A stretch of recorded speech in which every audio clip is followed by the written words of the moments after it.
Egyptian archaeologists made an extraordinary discovery near Cairo just recently. Drumroll, please. The most ancient and most complete mummy yet discovered in the country. Yes, they were keeping it under wraps. The 4,300-year-old mummy was found in a group of tombs close to the step pyramid of Djoser, dating back to the Egyptian Old Kingdom. It was covered in layers of gold. The team also found several other tombs, including one belonging to an ancient Egyptian official and another belonging to a secret keeper who had the power to perform special ceremonies. Another interesting tomb was that of a writer, which featured the largest statues ever found in the area. This vast burial site is also home to more than a dozen pyramids and resting grounds. Probably one of the most famous mummies in the world is that of Hatshepsut. She ruled Egypt like a boss for around 20 years, building all sorts of impressive buildings and creating new trade routes. But when archaeologist Howard Carter found her tomb in the Valley of the Kings, her sarcophagus was empty. However, Carter did find 2 coffins in another tomb, one of which belonged to Hatshepsut's wet nurse and the other to an unknown woman. In 2006, a team of specialists decided to investigate whether that mysterious lady was the queen herself. They found a molar tooth in a wooden box with Hatshepsut's name on it, and when they compared it to a gap in the mummy's mouth, it was a perfect match. Ramses II was a pretty impressive ruler, but it was his mummy that eventually made history. Now, we don't hear too much about his daddy. Okay, I'll stop. Ramses is considered to be the most powerful pharaoh in all of Egypt, as he reigned for a whopping 6 decades. He also lived to be over 90 years old. Now that's pretty amazing, considering the time he lived in. Ramses II supposedly had over 100 offspring too. Talk about a big family. When he passed away, his body was originally buried in the Valley of the Kings, but some sneaky guys tried to rob his tomb of all his treasures. Officials back in the day weren't having any of that though, so they moved his body to a secret location to keep it safe. Fast forward to the 1800s, and Ramses II's mummy was discovered along with a bunch of other rulers and important officials. But it wasn't in the best condition, so archaeologists flew it to Paris to get it, pampered. Problem was, he couldn't just be transported into another country. The only solution available was to give Ramses II his own passport.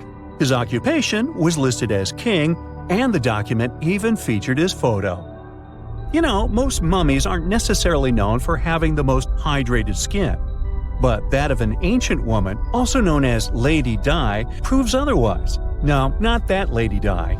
This wealthy lady from ancient times was discovered in an ornate tomb in 1971, and she looked fabulous, if we can say so about a mummy. Thanks to the special conditions in her tomb, like the moisture in the environment and the lack of oxygen, her body was almost perfectly preserved. Her skin was soft, her hair was on point, and she was still flexible.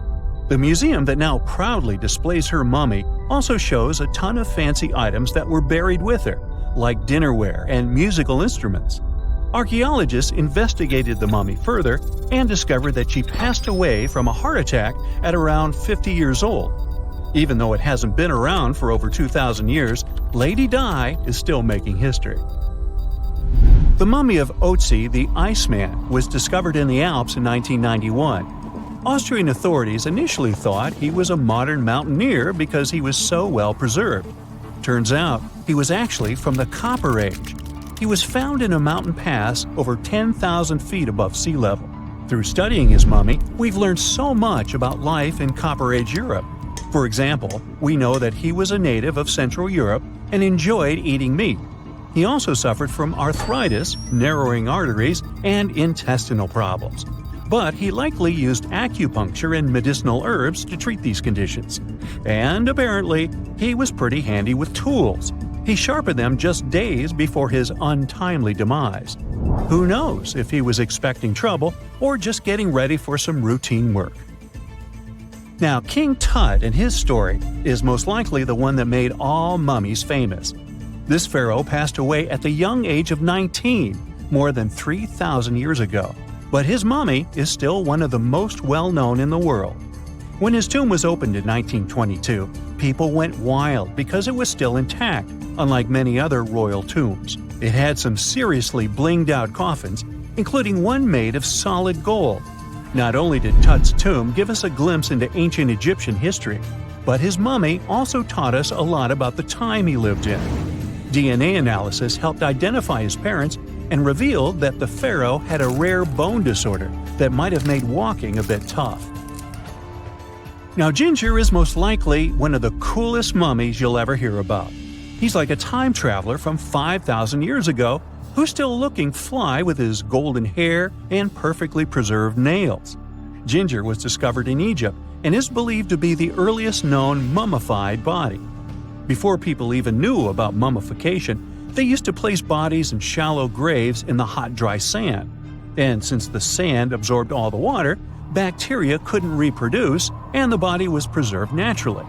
Now, scientists are not sure if Ginger's preservation was intentional or not, but since he was buried with some pottery vessels, it's likely that whoever buried him knew some serious preservation techniques. If you want to meet Ginger in person, he's currently chilling at the British Museum. One Dutch art collector bought a statue from Asia and ended up finding a weird discovery. The statue contained a mummy hidden inside. Unfortunately, the body was too fragile to move, so they had to leave it there. The coolest part is that this mummy is over 1,000 years old and was on display for 200 years before being encased in the statue. When scientists did a CT scan, they found out that the mummy was filled with paper scraps covered in writings. Experts think he might have done this thing called self-mummification, which is a pretty intense process involving a special diet and tea that makes your body less prone to bacteria. Only a few people could handle this ritual, and those who managed to do that were seriously respected. No other Egyptian queen has baffled scientists and historians like the stunning Nefertiti. Based on her statues, she was known for her slender neck, wide eyes, and high cheekbones. Her name translates to "the beautiful woman has come." Talk about living up to your name, huh? Even though she wasn't a pharaoh herself, Nefertiti still managed to leave a lasting impression. Written records suggest that, as a wife and queen, she held an incredibly influential role. Because of her power, she was indeed admired, but she also managed to make quite a lot of enemies throughout her life. She was also related to King Tut, but not biologically. Rather, she was his stepmother. So far, locals have yet to identify her mummy, but that may soon change. A local Egyptologist who has been busy excavating tombs in the Valley of the Kings has found two mummies that he believes could be Nefertiti and her daughter. According to specialists, we may soon finally get a definitive answer about the identity of these two mummies. And if one of them does turn out to be Nefertiti, we could be in for a real treat. DNA analysis and CT scans of the mummy could give us the most complete and accurate image of the queen that we've ever seen. It's crazy to think that we've only scratched the surface of what lies beneath modern-day Egypt. Nefertiti ruled during a time of great power and prosperity in Egypt, but unfortunately passed away in a period of social turmoil, leading to her gravesite being lost. Now, where's my mummy?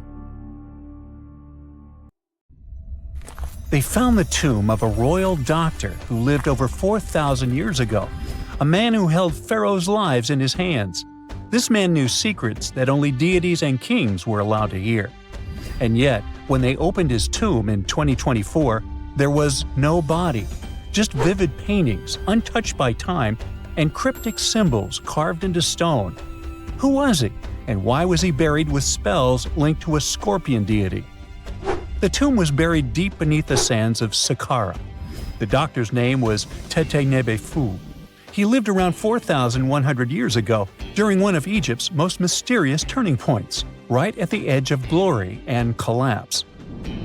These were the final days of Egypt's Old Kingdom. The sun still glinted off freshly built pyramids, but the shadows were already creeping in. The pharaoh, Pepi II, had ruled longer than anyone before him, 90 years. But by the end of his reign, the country was cracking. The power was slipping, the regional leaders were rising, and the Nile floods grew unpredictable. In this shaky period, the mysterious doctor thrived. His tomb was discovered by a Swiss-French archaeological team in the shadows of old pyramids. The weirdest part was that when they uncovered his burial chamber, they found no body, no golden treasures either. Unfortunately, the tomb had been robbed long ago.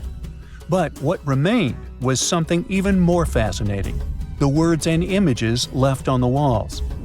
The paintings are still vibrant, bright colors that somehow survived all those years underground. The walls show jars, containers, strange abstract patterns, and geometric shapes. And then there are hieroglyphs, lines and lines of sacred script carved with precision, like someone had poured their soul into every curve. These inscriptions revealed who Tete Nebu truly was. Turns out, he wasn't just any doctor. He was the conjurer of Serket. Now, Serket was the female deity of scorpions, sacred and terrifying. Egyptians believed she could stop venom, heal bites, and protect the living from toxic elements. The title, Conjurer of Serket, meant Tete Nebu was a specialist in treating dangerous stings and bites. And if he got an entire tomb for himself, he may have been Egypt's top expert in those things, a man who healed with both medicine and magic. But that wasn't all. He also held the title Director of Medicinal Plants, a title seen only once before in all of ancient Egypt. That means he knew the healing power of herbs, roots, and oils like no one else. Now, you might wonder, what plants in a huge land of sand?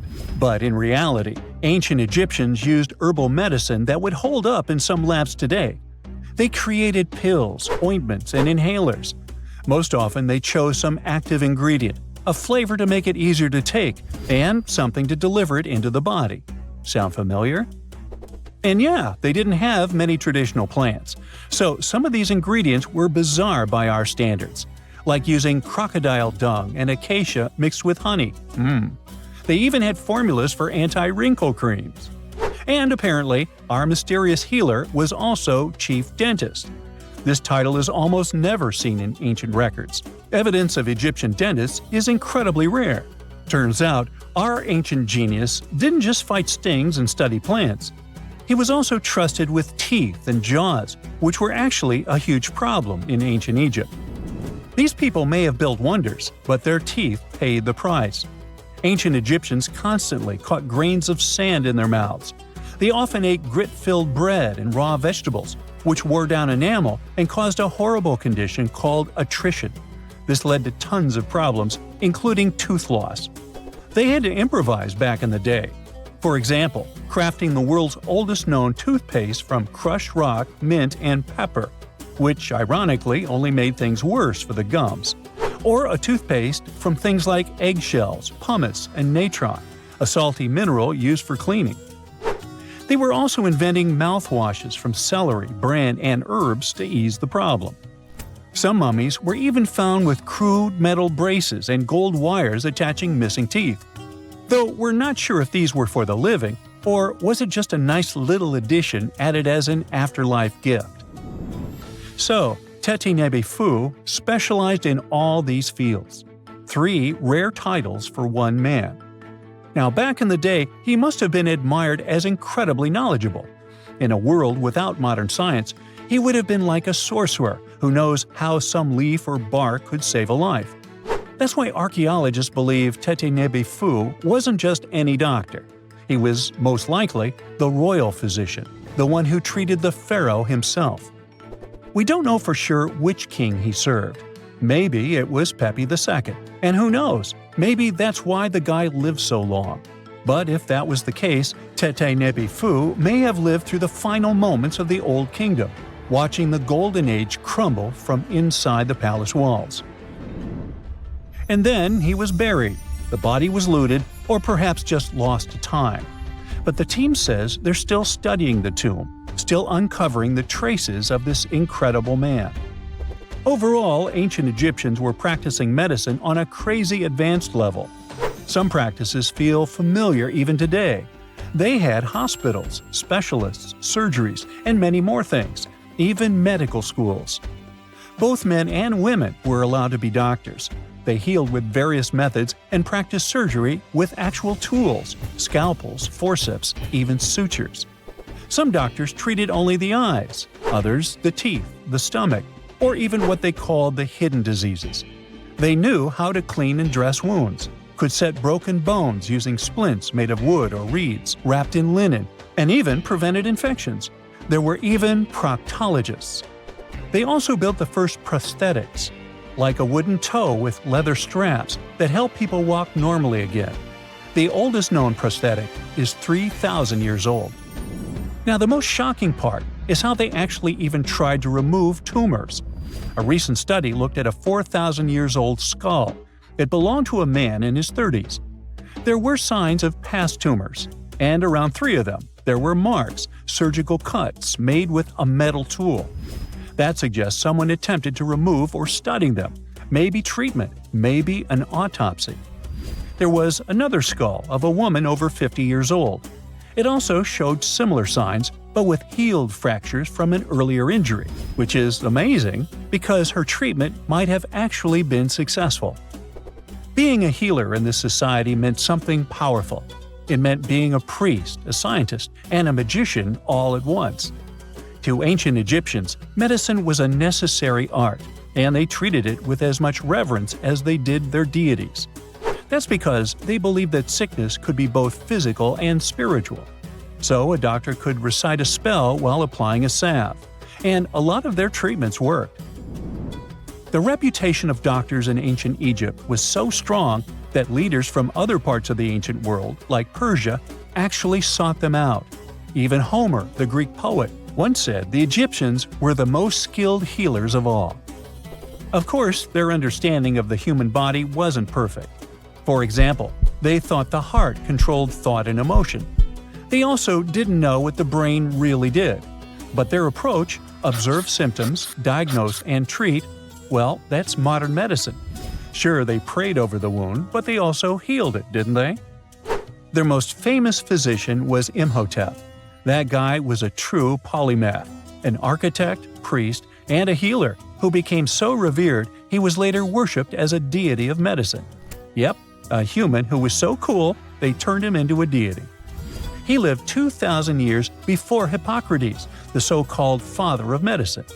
And yet, some people joke we should drop the Hippocratic Oath altogether and swear an Imhotepic oath instead. These people weren't just laying the foundations of pyramids, they were laying the foundations of healthcare. Let's face it, most ancient tombs have been looted at least once. No matter how scary the rumors could have been, most mummies were open too. But one. This is the Bashiri mummy, and it puzzles everyone so much that nobody dares to see what's inside.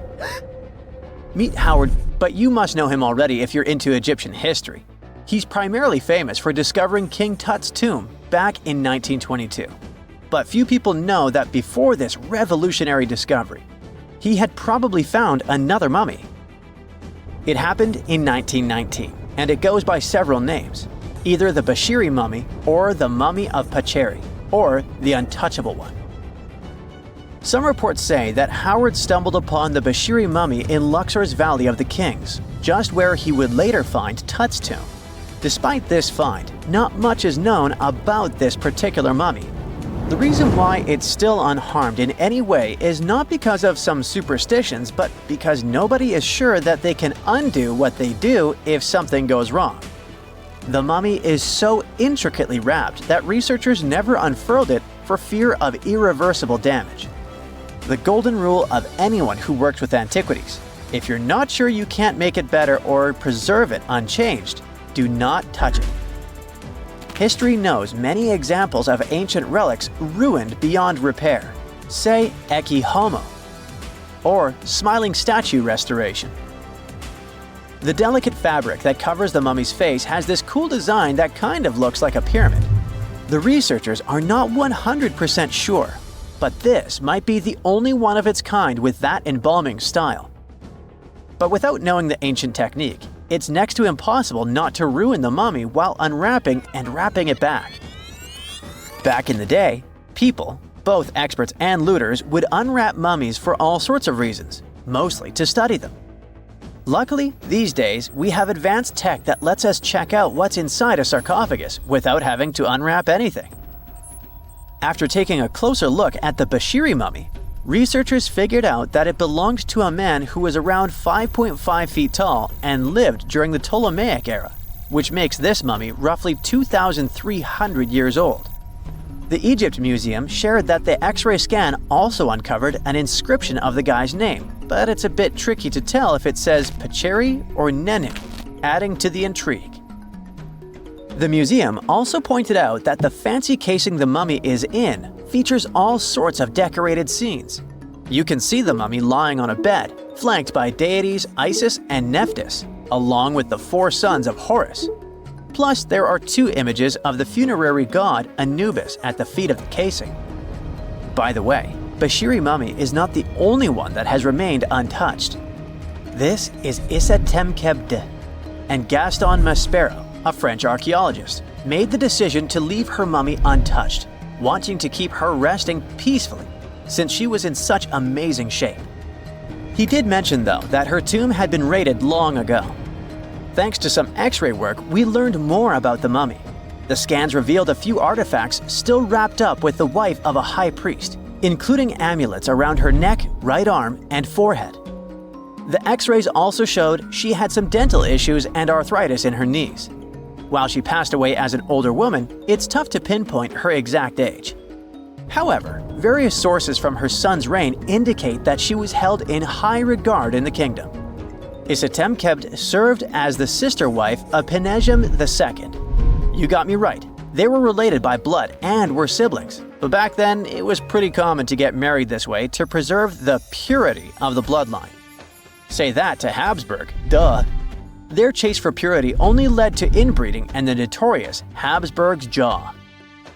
Right, I guess we should not judge ancient Egyptian rules and morals, but what we can say for sure is that both Bashiri and Isitemkebd were incredibly lucky to stay untouched. The odds were not in King Tut's favor, though. The researchers' work hit him hard. The tomb itself was discovered in 1922, but it wasn't until 1925 that the nested coffins were opened during an excavation. The outer coffin, held together with silver pins, opened up to show another coffin shaped like a mummy, decorated with colorful glass and flower garlands. There were worries about the king's mummy because it had been exposed to moisture. The middle coffin was pretty heavy and didn't have any handles, so they had to be super careful taking it out. Inside the innermost coffin, which was solid gold and wrapped in a red cloth, they found the royal mummy, and this all went down on October 28, 1925. Tutankhamun's mummy, measuring about 6.07 feet, fit snugly into the innermost coffin, which was 6.17 feet long. You can already tell there was a problem, right? Imagine how hard it is to extract something as fragile as an ancient dried-up mummy, especially when there's not much room for maneuver. Plus, the mummy looked sus. It was pitch black. Howard Carter, the lead archaeologist of the expedition, estimated that around 2 buckets worth of oils had been poured over the mummy. But care had been taken to avoid the mask and feet. It was made to preserve him better. The body was positioned at a slight angle in the coffin, and there was a noticeable difference in the amount of dark oils on the right and left sides, indicating that the coffin might have tilted while being lowered into the sarcophagus.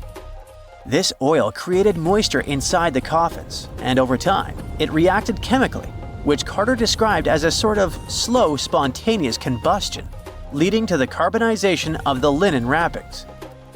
Unfortunately, the combination of heat and moisture took a toll on the mummy's trappings as well.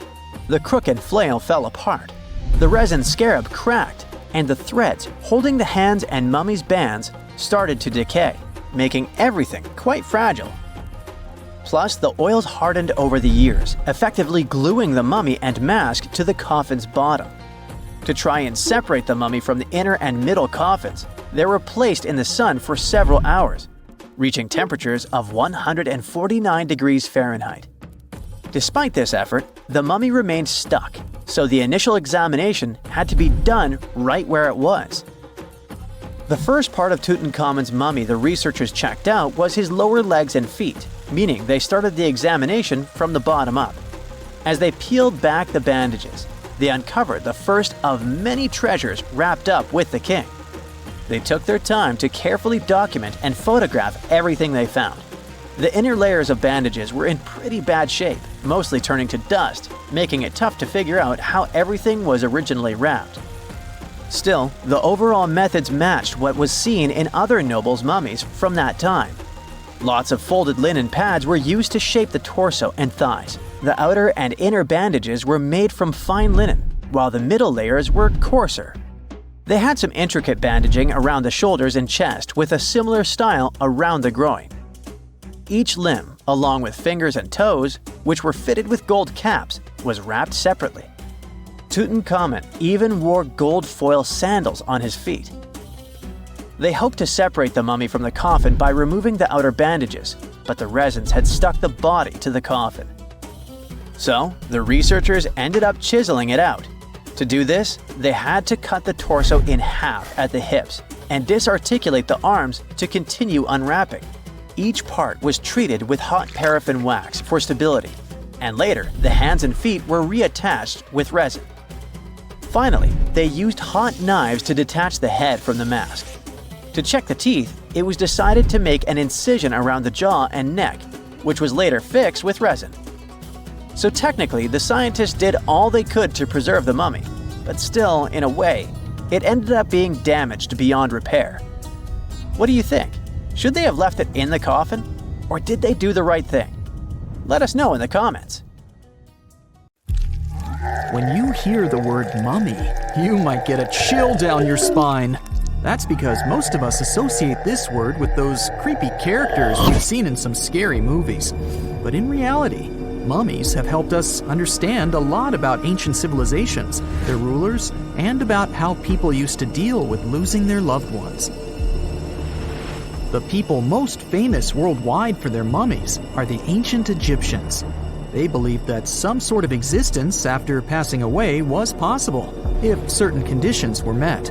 That's why they insisted on preserving the human body through the process of mummification and placing the mummy in a furnished tomb, kind of like giving it a fully functioning apartment of its own. Why did they believe in this? Well, because they were deeply connected to their natural environment for the most part.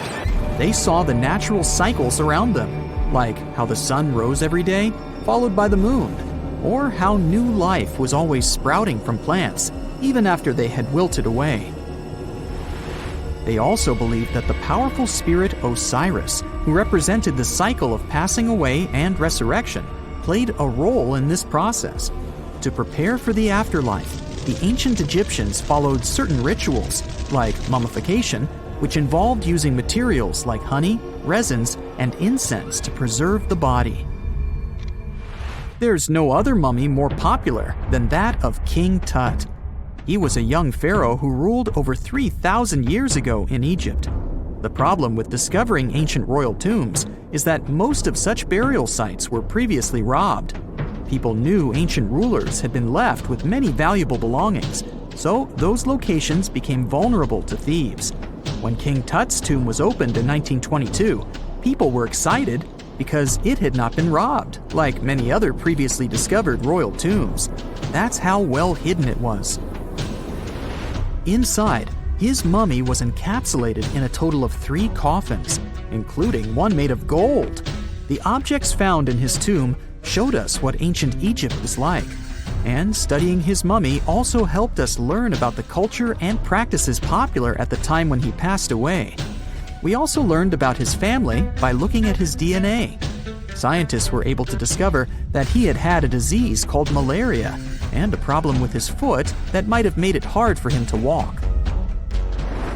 Ramses II was another pharaoh in Egypt who ruled for 68 years, which was quite a lot back in the day. He was known for his expansion campaigns and building projects. Many objects from his time as a ruler still exist today, including a large statue of him. Ramses II was about 6 feet tall and lived to be about 90 years old. After looking at his mummy, scientists concluded that he may have had a medical condition that affected his spine. Now, remember those thieves I mentioned before? They are probably the reason why Ramses II ended up in a plain coffin in a secret collection of royal mummies at Deir al-Bahari, which was rediscovered in 1881. Thankfully, archaeologists were able to identify him because his journeys had been recorded on his wrappings. The process was really tedious too. In fact, in ancient Egypt, the mummification process could take a staggering 70 days to complete.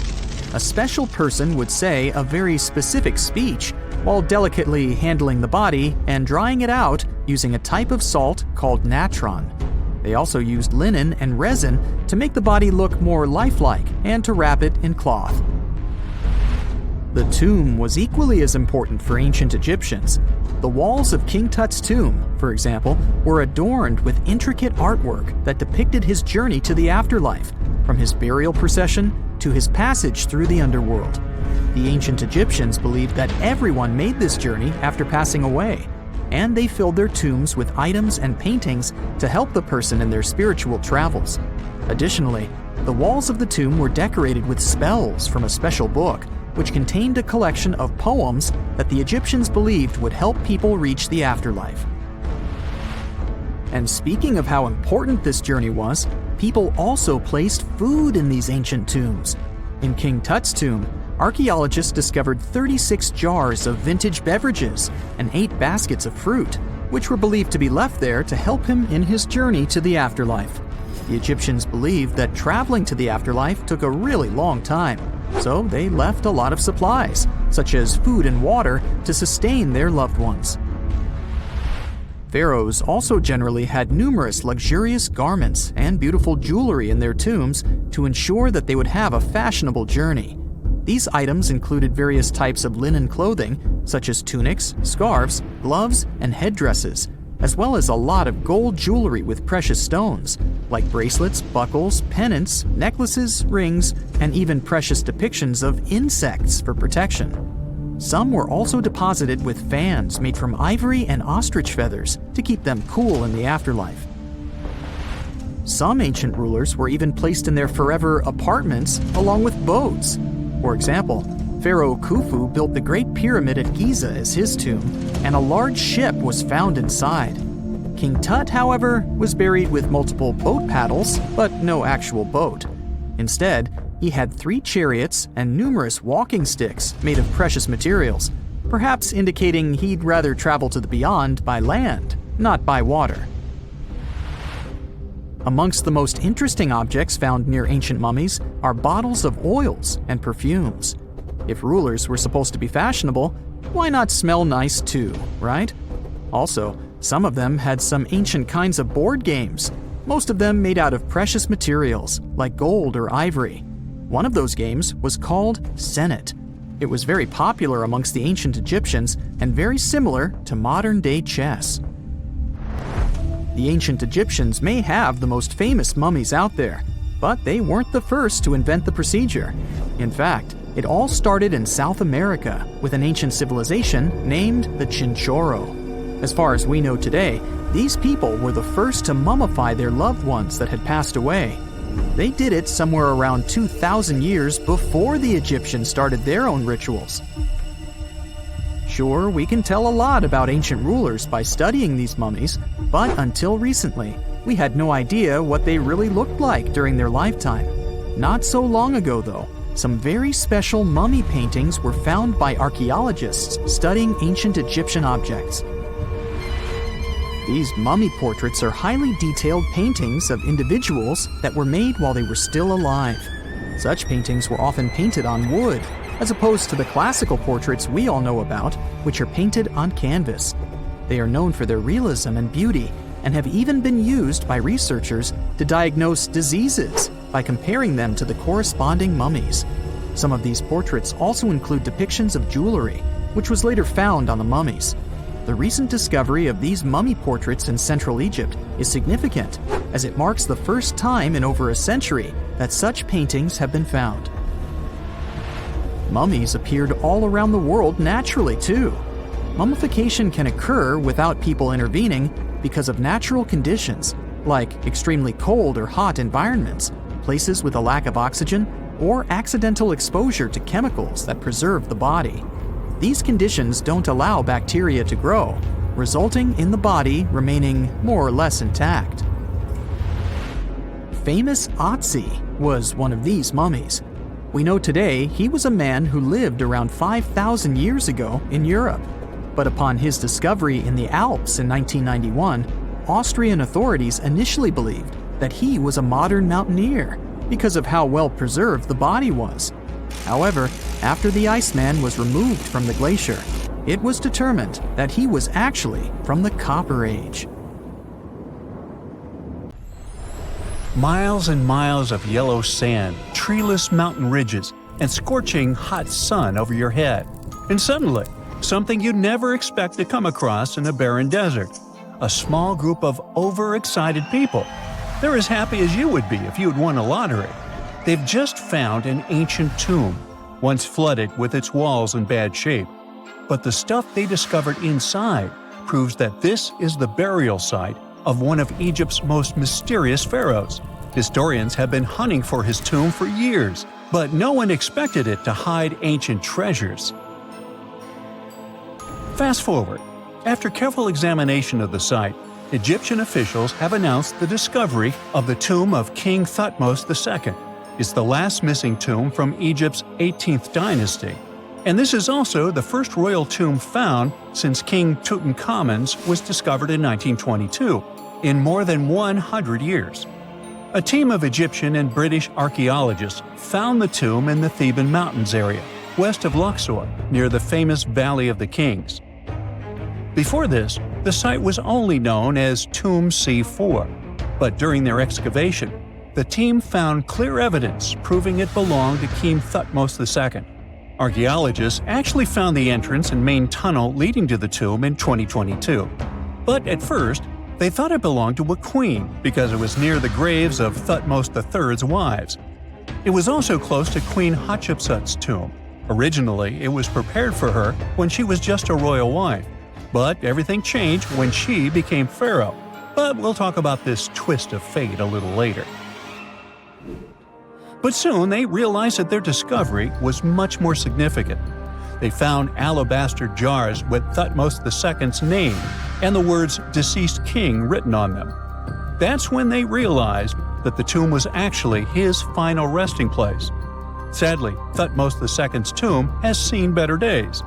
According to the head of Egypt's antiquities sector and the leader of the Egyptian excavation team, the tomb suffered major damage from ancient floods not long after the pharaoh's death. Water swept through the burial chamber, likely destroying or displacing many of the original artifacts. Much of what had been once inside the tomb was moved elsewhere in an attempt to salvage it. The researchers found out that the tomb had a basic design, with an entrance, a sloping main corridor, and a burial chamber. The corridor was coated in white plaster and rose about 4.5 feet above the floor of the burial chamber. A large staircase and a very large descending corridor of the tomb indicated its grandeur. It took the team a long time to navigate through, though, as the tomb was blocked by flood debris and collapsed ceilings. Only after crawling through a 32-foot passageway with a small 16-inch gap at the top, the worst nightmare for those of us with claustrophobia, were they able to reach the burial chamber. There, they were in for another surprise. They cleared the debris, expecting to find the crushed remains of a burial beneath. But the tomb turned out to be completely empty, and it was not due to robbery. It had been deliberately emptied. The researchers soon realized that the tomb had been flooded since it had been built underneath a waterfall.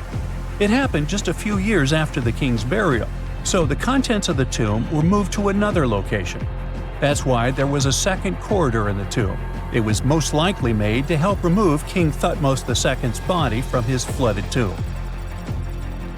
Despite the damage, the excavation team made some really exciting discoveries. They found traces of mortar decorated with blue inscriptions, yellow stars, and fragments from the Book of Amduat, one of the most significant funerary texts in ancient Egypt. The book was meant to guide the deceased through the underworld, ensuring a safe journey to the afterlife. Now, how about we sneak a peek at ancient Egypt's 18th dynasty? It was all about conquering lands, expanding the empire, and building jaw-dropping monuments. Some of the biggest names from that era, Thutmose I and Thutmose III, both legendary warrior kings who left their mark in history.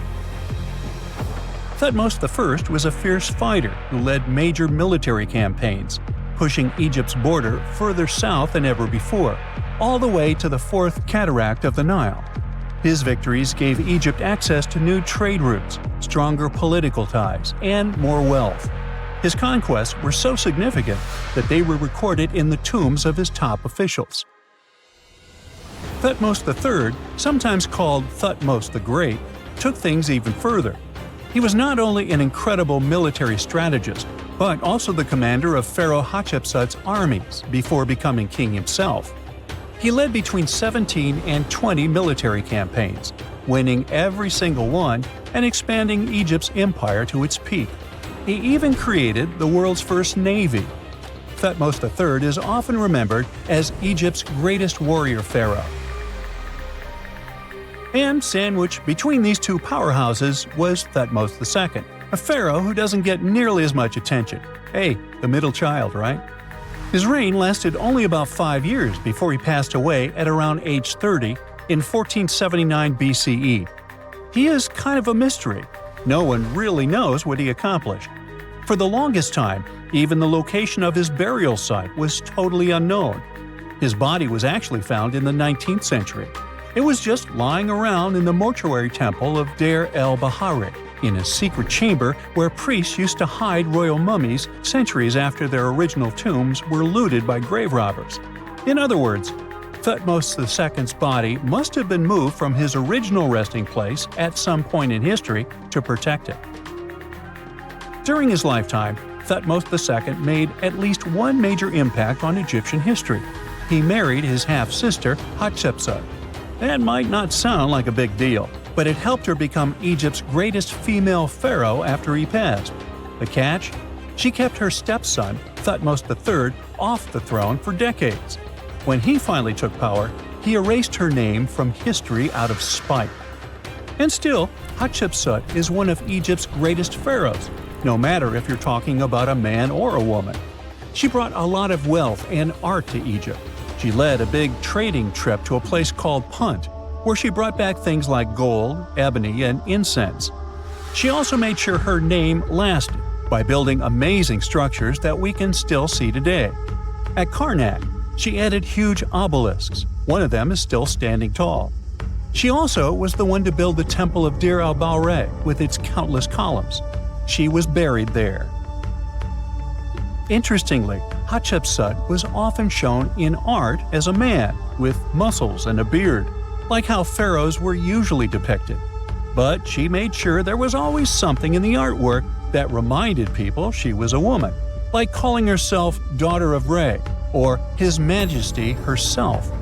When she passed away in 1458 BCE, Egypt wouldn't have a female ruler as powerful as her until Cleopatra, about 1400 years later. According to Egypt's Supreme Council of Antiquities Secretary General, isn't that a mouthful? Hatshepsut's name actually appears in Thutmose II's tomb, meaning she might have even handled his burial. As for their final resting places, well, Hatshepsut was buried in the Valley of the Kings, and Thutmose II's mummy is now in the National Museum of Egyptian Civilization, alongside other ancient Egyptian rulers. It gives visitors a rare chance to see the remains of a nearly forgotten pharaoh. Now, experts consider the discovery of his tomb to be one of the most significant in recent years. The artifacts found there add important details to our understanding of the history of the region and Thutmose II's rule.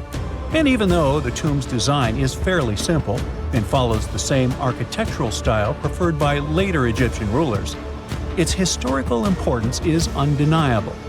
In any case, the mission isn't over yet. Archaeologists are now focusing on solving another mystery. Where did the rest of the tomb's contents end up?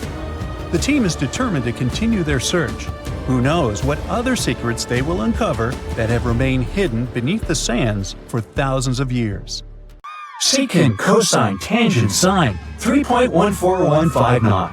Yeah, That was the cheer we heard coming from the trigonometry club back in the day.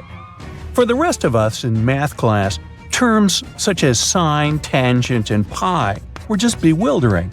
Who invented these and why? Was their only purpose to make it harder for students? Well, not quite. Trigonometry was invented by the ancient Egyptians.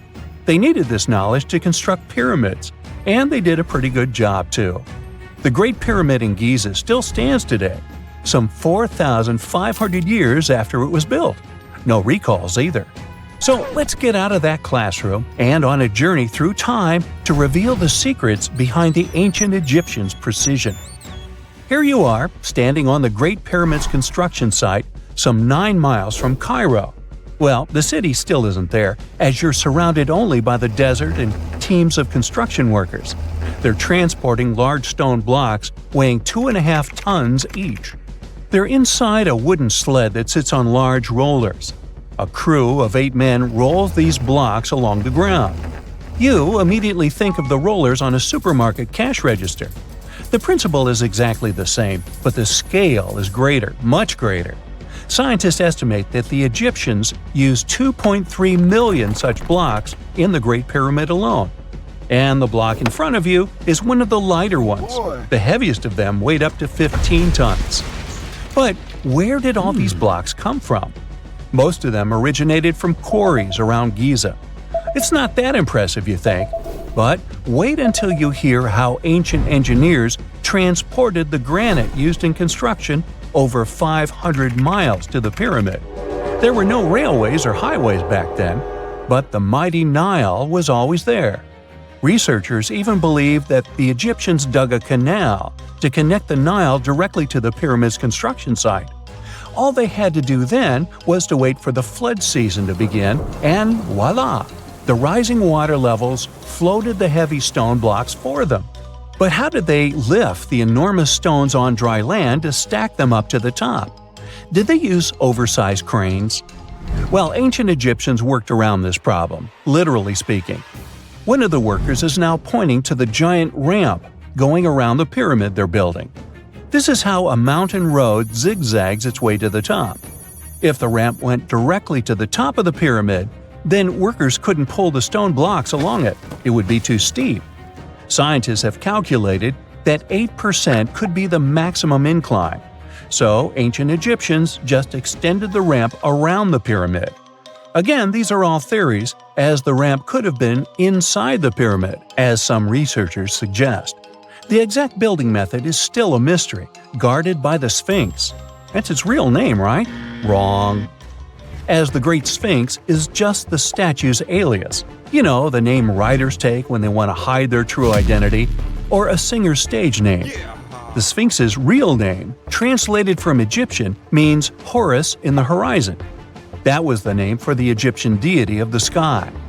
The trail of mystery doesn't end there, as a man walks past you with a bucket of paint.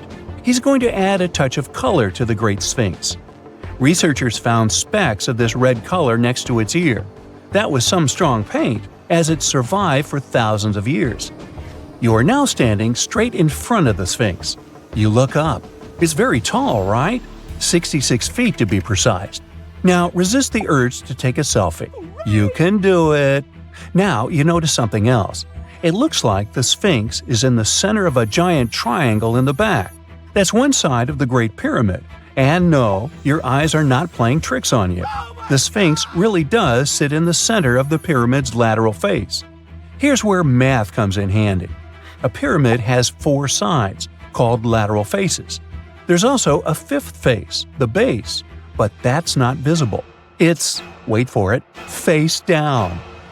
The Sphinx has one last mystery to reveal: its age. Scientists agree that Pharaoh Khafre built the Sphinx.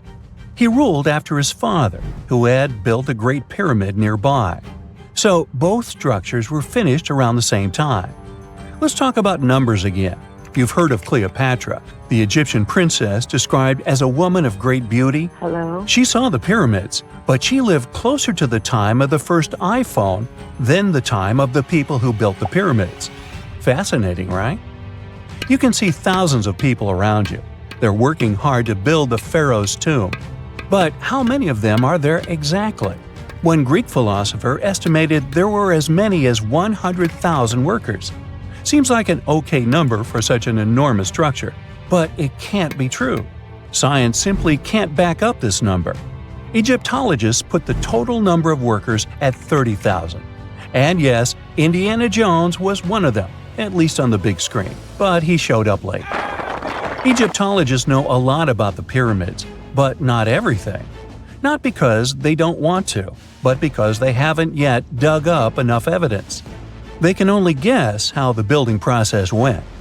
First, engineers would arrive to choose the right spot and do the necessary measurements. That's why they needed all that complicated math. Then, it's time for sourcing the material, the large stone blocks I mentioned earlier. When boats deliver them to the site of the future pyramid, workers can finally do their thing.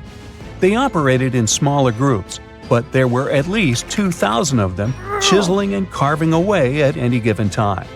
Sounds like a typical construction site today? Well, that's because it is, just thousands of years ago. It's amazing what ancient Egyptians were able to achieve with just copper and stone tools. The pyramid is now complete in front of you. But is it the same pyramid we see today? Why is this structure shining bright in the desert sun? Isn't it supposed to be a dusty yellow color? Well, no. Human activity and the elements have completely stripped the outer layer of stones over time. Expert craftspeople polished these blocks using nothing but stone and sand. The end result was a smooth and shiny rock. On the day it was completed, the Great Pyramid of Giza was a perfect triangle of light. Its polished sides acted like giant mirrors, reflecting the powerful Egyptian sun. This is the point where you should put your glasses on, and that shiny thing you see at the pyramid's very top is actually gold. The capstone at the top of the pyramid is called a pyramidion. It was covered in sheets of gold. As you can guess, these were the first stones to disappear. Let's make another stop before we get you back to your classroom. We travel to the British Isles, and no, Stonehenge isn't our destination. It is Newgrange in County Meath. Scientists estimate that the ancient peoples of Ireland built this stone monument around the year 3200 BCE. This makes it older than both Stonehenge and the Great Pyramid in Giza. The function of the circular mound in Newgrange is the same as the one of the Great Pyramid and equally mysterious. The estimated amount of loose stone present in the valley is over 220,000 tons. And it's not just randomly thrown on a pile. The order in which the stones are set makes the structure water-resistant. That would explain how Newgrange had survived for so long. Kinda makes you want to splash out the cash for that waterproof phone case, huh? Well, you're back in your school desk, but today's math lecture is the last thing on your mind. You're thinking about how great the Egyptian pyramids are, and if we have something similar today. It turns out modern engineers are just as impressed with the Great Pyramid as you are. There's a glass pyramid sitting in the main courtyard of the famous Louvre Museum in Paris. The panorama of San Francisco wouldn't be complete without the 48-story Transamerica Pyramid. But Las Vegas went the furthest. There we find the Luxor Hotel. It's so big that it's the third largest pyramid on the planet. And guess what's in front of it? Yup, a replica of the Sphinx. It's 110 feet tall, 2 stories higher than the one in Giza. Yeah, everything's bigger in Vegas. Most people know that pyramids were built as grand tombs for the pharaohs, designed to ensure they had a smooth journey to the afterlife. The Great Pyramid of Giza, for instance, was constructed for the pharaoh Khufu. But what most people don't know is that this whole pyramid building trend started right here with the step pyramid of Djoser about 4,700 years ago. This massive structure was built for Pharaoh Djoser, a ruler from Egypt's 3rd dynasty. It rises 7 layers high above the ground and stands about 200 feet tall. We think of it today as a phenomenal architectural project. But for ancient Egyptians, the step pyramid of Djoser turned out to be more like a massive experiment, a trial run, if you will, to perfect their building skills before they moved on to even more ambitious pyramids. Reaching new heights is super exciting, But the real mystery is what is going on below the ground. In this pyramid's underground labyrinth, there is a network of tunnels stretching about 3.5 miles long. And some researchers believe these tunnels might have been part of a sophisticated water system that could completely change what we think about pyramid construction. Let's talk about this massive complex located in Saqqara. Surrounding the pyramid, there's what's known as a dry moat, a continuous trench that is up to 164 feet wide and almost 2 miles long. It forms a sort of rectangular shape around the pyramid. This trench has an average depth of about 65 feet. Now, if you were to add up all the earth and rock they dug out to create this moat, it would be about 10 times the volume of the step pyramid itself. For the longest time, people just assumed this trench was nothing more than a huge quarry, a place where they dug up stone and clay to build the step pyramid. Makes sense, right?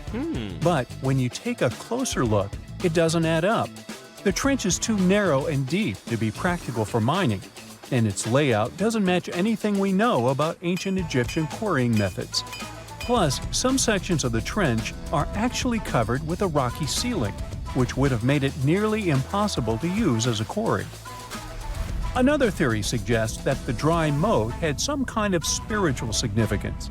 Maybe it was a sacred place, where souls of nobles gathered to serve the late king in the afterlife. There are even niches in the walls that work as a hint at this spiritual function. But most researchers believe that this purpose likely developed much later, long after the complex was built for Djoser. So, what was the moat really designed for? In 2020, a researcher came up with a pretty intriguing idea. It is possible that this trench was actually designed to collect and manage water, especially after heavy rainfalls. Now, that makes sense when you consider the location. The moat sits in an area that could easily have been flooded by runoff water from nearby plains. This could also explain why the trench wasn't used for new graves until much later when the climate became drier and less prone to flooding. The story becomes even more intriguing, as this trench appears to be part of a larger, more complex hydraulic system within the Djoser complex.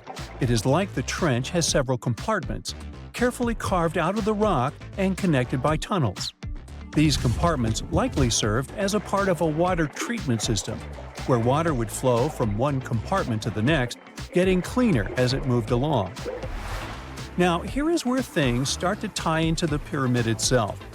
The Djoser complex has a series of underground shafts, and some researchers think that water from the moat's deep trench might have been used to power a hydraulic lift system, and this giant water-powered elevator could have been used to raise the heavy stones needed to build the pyramid.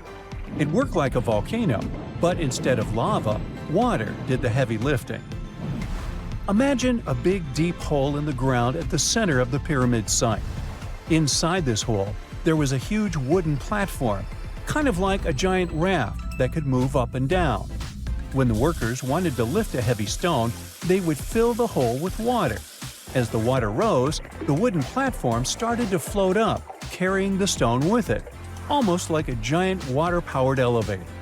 When the stone reached the right height, the workers slid it off the platform and onto the pyramid. The idea is that water from the deep trench, after being cleaned and filtered, would flow into these shafts.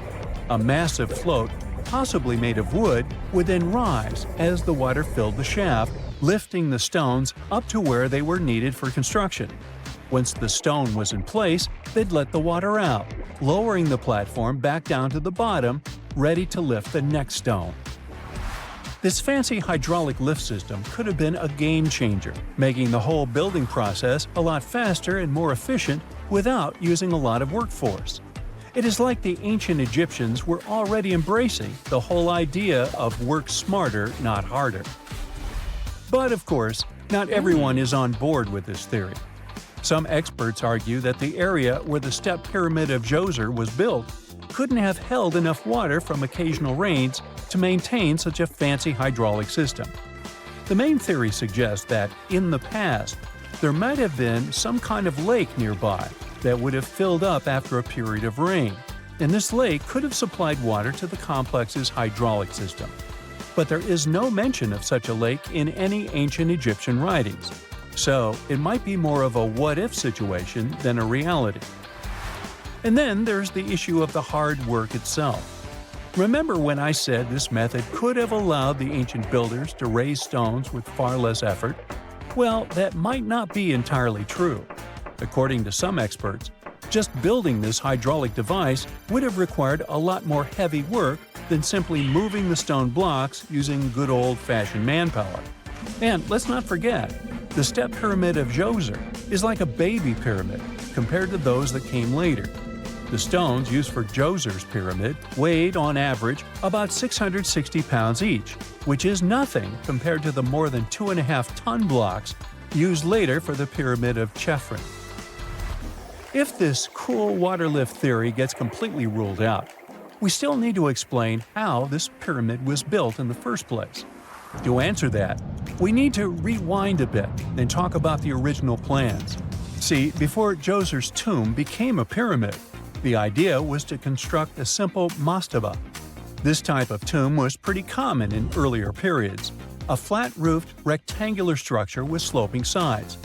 But after the original mastaba was finished, they decided to expand it a bit by adding more layers on top. And then they added even more layers, until the construction reached 6 distinctive steps, each one smaller than the previous. And they probably did all this by raising those heavy stones using ramps, not a water-powered elevator. There is still so much we don't know about the step pyramid of Djoser. More research is definitely needed to fully understand how this system worked, or if it even existed at all. But the idea of using water to help build the pyramid adds a whole new layer to our understanding of ancient Egyptian engineering. It's a powerful reminder of just how clever and resourceful those builders were, using the natural landscape and the power of water to create one of the most iconic monuments in history. A gruesome discovery took place in Egypt some years ago. You want to hear about it? 16 human hands, carefully buried in 4 eerie pits. They didn't look too much like human hands at first, since they were abnormally large, but they were. Weirdly, there were only right hands. No left hands were in sight. It turned out that it points to the practice of an ancient dark ritual. Old Egyptian art and tales talked of a ceremony where warriors would present the right hand of their adversaries as proof of victory and ask for gold in return. Egyptians believed in the afterlife, so cutting off someone's hand meant you cut off their power eternally. Guaranteeing this type of defeat was interesting to the winning party. Here, the fight was between Egyptians versus Hyksos, who lived in what was once known as Canaan. Egypt has always been the center of some history-changing findings, and some time ago, this papyrus was found. If we stretched it open, it would be just a tad bigger than the height of a skyscraper. The world's tiniest skyscraper, which is located in Wichita Falls, Texas. When humans didn't write on their notes app, they wrote on this thing, made from the medulla of a papyrus plant. Around 2,000 years ago, ancient Egyptians wrote something reminiscent of a book where they describe most of their funerary traditions and their visions of the afterlife. It's considered one of the most important texts from ancient Egypt and is still sold in bookstores to this day. This ancient manuscript was unearthed from a chamber located just south of the Pyramid of Djoser, located in Saqqara. Oh yes, Djoser is the oldest pyramid in Egypt and not the Giza pyramids like most people think. So recently, the site of Saqqara buzzed with excited archaeologists who probably found one of Egypt's oldest complete mummies. They believe that this beautiful and well-preserved mummy was that of a wealthy man. He was discovered in a deep shaft, covered in layers of gold leaves. There are many symbols that show he was an important and wealthy man, like the band he wore on his head, the bracelet on his chest, and the fact that he was embalmed with a tunic, which was reserved for Egypt's finest. The most exciting part of the entire discovery was finding the resting place sealed with mortar, just as the ancient Egyptians had left it 4,300 years ago. Now this may sound weird, but back in 2008, archaeologists discovered a missing pyramid. Now it went missing because it deteriorated over the span of 4,000 years. Today, you can only see its base. It was a pretty important site back in ancient times. It is said that around the area of the pyramid, the ancients hosted a special type of ceremony where high priests would carry mummified remains of sacred bulls. Now, here's a fun fact. Ancient Egyptians believed that Apis bulls were earthly incarnations of the city deity of Memphis and was connected to rites of fertility. It wasn't just any Apis bull, though. They needed to be all black, with a single white mark between its horns and a bunch of very specific characteristics. They were selected by the local priests and honored until they passed away. After that, they were mummified and buried in underground galleries. Meanwhile, this missing pyramid sort of disappeared around the 1800s. It was a German archaeologist who first found it in the village of Saqqara. He called it the Headless Pyramid when he first found it. But then, years after the official discovery, the desert sand came along and covered the whole thing.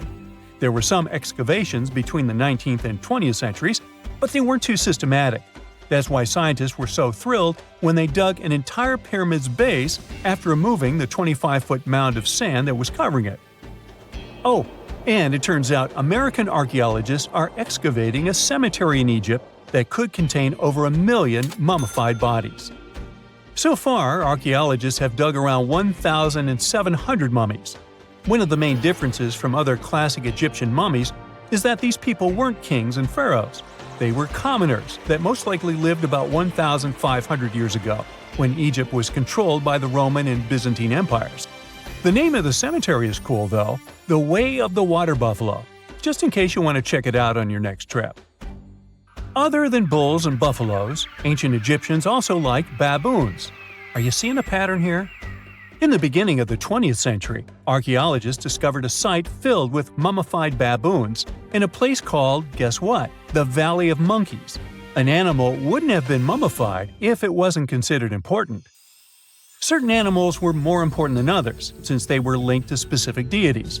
Jackals were connected to Anubis, the ancient god of the afterlife, and cats were likened to the female deity Bastet. Baboons were a pretty big deal, since they were believed to be connected to Thoth, the deity of wisdom and advisor to Ra, one of Egypt's supreme deities. The archaeologists who studied these animals weren't too happy. They think these baboons were kept inside and were deprived of sunlight for most of their lives. They had extreme vitamin D deficiencies and they were poorly fed. Maybe Thoth got angry with these baboon keepers. Just a guess. Since there's never a boring day for archaeologists in Egypt, they also found human mummies with golden tongues. Since Egyptians were all about the afterlife, they believed that golden tongues might help a person speak once they pass to the other side. I mean, it's a long shot, but hey, why not? Some of these mummies were placed in wooden coffins with goods, such as necklaces, pottery, golden artifacts in the shape of lotus flowers and scarab beetles, and iPhones. Just kidding. A new temple was also unearthed recently in Egypt. Scientists believe it was dedicated to honor Zeus Cassios. That deity would be a cross between Zeus, the almighty Greek deity of the sky, and Mount Cassios. While digging around the Sinai Peninsula in Egypt, archaeologists spotted 2 pink granite columns poking out of the ground, and bingo. They believe these columns represented the temple's front gate and collapsed during an earthquake many years ago. And speaking of deities, there weren't only super serious deities. Recently, scientists unearthed a golden ring in a city south of Cairo. No, Frodo, it's not magical. It was a normal gold ring, but it had the depiction of the deity of fun, officially named Bes. This deity is often described in sacred texts as a happy chubby dwarf. Today, many tattoos we get are sorta deprived of any sense and are made of aesthetic purposes only. In ancient Egypt, though, women would get tattoos as a token of protection for childbirth. That's what scientists think, at least. Around the Nile region, scientists found some mummies that had well-preserved tattoos, which is a rarity since the skin deteriorates so easily. 2 of these women tattooed their lower backs, and the drawings were simple. They were mostly pictures, including that same chubby dwarf we just talked about, Bes. He also had a side hustle as the protector of women during childbirth. Now, would you believe me if I told you ancient Egyptians invented robots? No? Well, that's because that's not entirely true.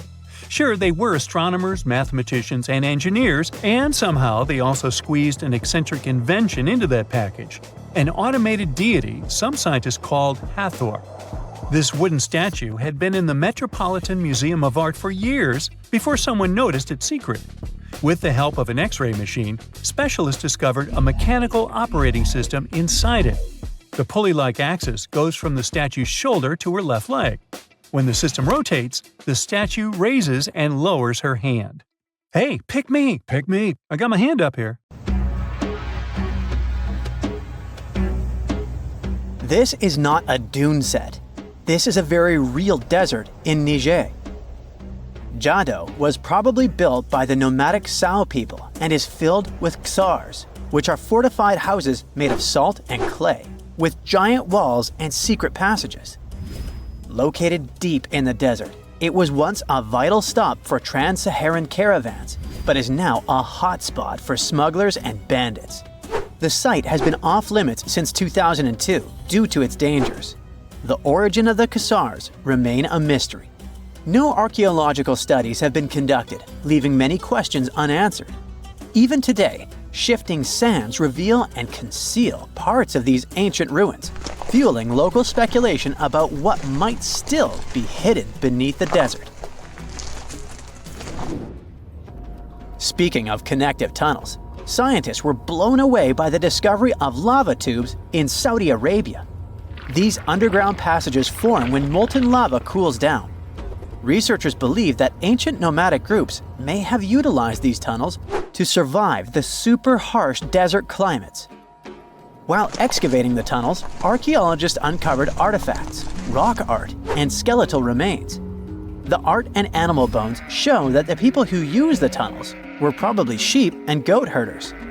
They're still piecing together whether these groups lived in the tunnels for extended periods or just used them as temporary shelters. The Great Pyramid of Giza has been standing for thousands of years, but it's still hiding secrets. Using special scanning technology, scientists found two hidden structures under an ancient burial ground. The first is a shallow L-shaped structure, and below it is a much larger space that could be a final resting place or a chamber. The smaller structure was filled with sand on purpose, while the deeper one might be an empty chamber. Experts believe the two are connected, possibly as an entrance leading to a secret chamber. This is big news because it might give us some more insight into who built the pyramids and why. The world is full of ancient writing, but some messages refuse to give up their secrets, like the mystery of the Bash Plemi tablet. This unusual stone, pulled from a lake in Georgia, is covered in symbols no one can read. Even with modern technology, experts are completely stumped. The tablet is about the size of a book, with 60 symbols carefully carved into its surface, but 39 of them don't match any known language.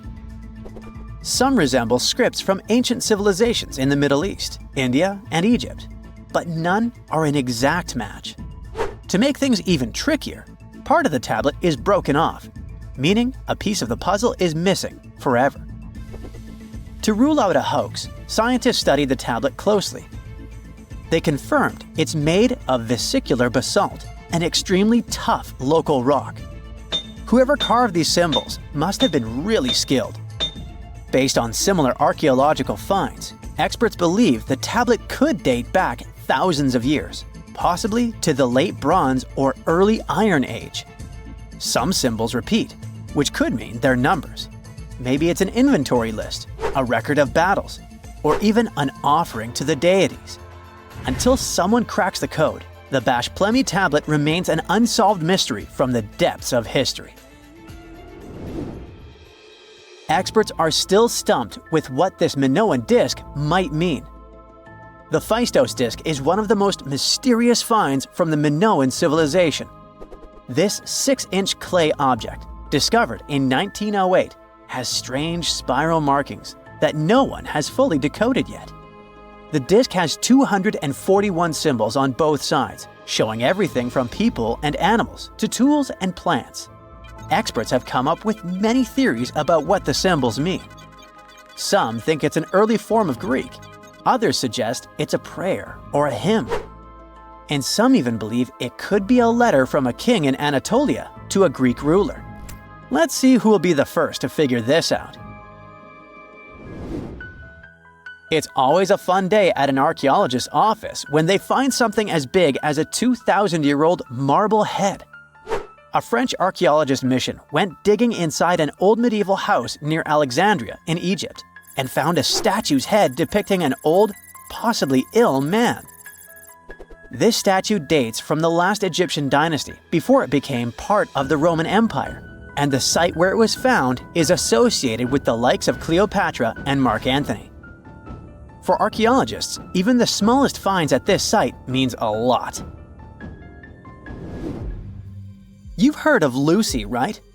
The Australopithecus that was an early ancestor for us humans. Well, scientists found some of her species' footprints somewhere in Tanzania. The so-called Laetoli footprints are over 3 million years old.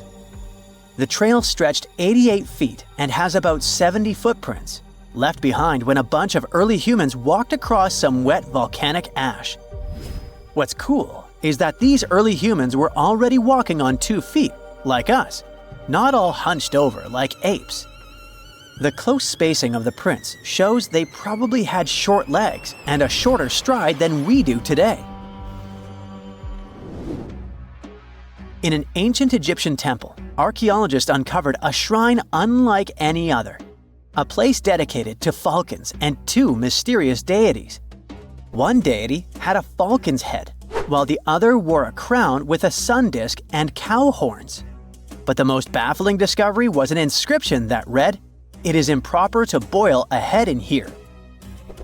At the heart of the shrine, there are 15 headless falcons carefully arranged on a pedestal, likely as offerings to the falcon-headed deity.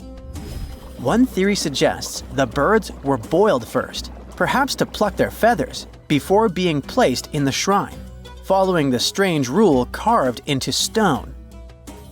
Archaeologists also found a 13-inch iron harpoon nearby.